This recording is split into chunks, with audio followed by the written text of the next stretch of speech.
ఇప్పుడు Apple logo ఉంది. హ్మ్. కొరికిన యాపిల్ లాగా ఉంటదది. అవును. ఓడియమ్మ! ప్రపంచాన్ని ఏలుతుందది. అవునండి. ఓకే. అవును. ఇట్లా కొన్ని మాత్రం సూపర్ హిట్ అవుతాయి. హ్మ్. కొన్ని ఎంత గొప్పగా పెట్టినా గూడా ఫెయిల్ అయిపోతుంటాయి. అవును. ఉదాహరణ 'నోకియా' అనుకోండి. హ్మ్. అది అద్భుతంగా ఏలింది. టకాకని పడిపోయింది. అవునండి. సో, దీనికేమన్నా ఫార్ములా ఉంటదా? అంటే యెస్ లోగో అండి. పెట్టడానికి సంఖ్యాశాస్త్రపరమైన ఫార్ములా ఏమన్నా ఉంటదా? మీరడిగే క్వెషన్స్ నాకు ఎట్లా అంటే, మంచి నాకే లోపల దాగున్నటువంటి అన్ని ఇలా తట్టి అంటే లేపుతున్నట్టున్నాయండి. సార్ ఏం లేదు. మా సామాన్యులకుండే సందేహాలు ఇవన్నీ. అందుకే. సో, యాపిల్ ఈజ్ ఏ శుక్రుడు. హ్మ్.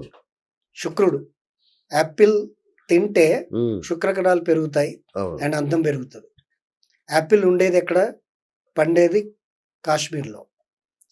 సో, శుక్రుడు అనే గ్రహాన్ని, యాపిల్ అనే లోగోని మీరు ఒకటో తారీఖు పుట్టారు. అవును. ఆ యాపిల్ లోగో తెచ్చి పెట్టుకున్నారు. ఆ! పడతదా? పడదా? ఇందాక మీకు చెప్పా. యెస్. ఆ!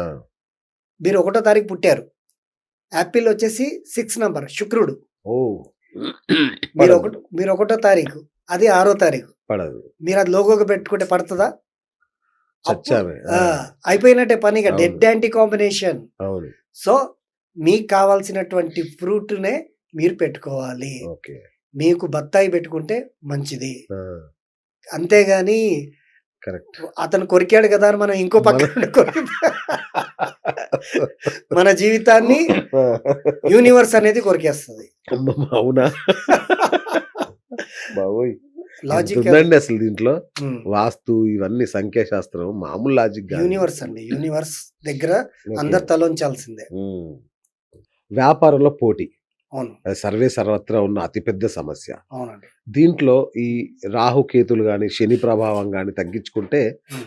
వ్యాపారం బావుంటుందని జెప్తుంటారు గదా! అవును. దీనికి ఏం జేయాలి రెమెడీస్? ముఖ్యంగా వ్యాపారం బాగుండాలంటే,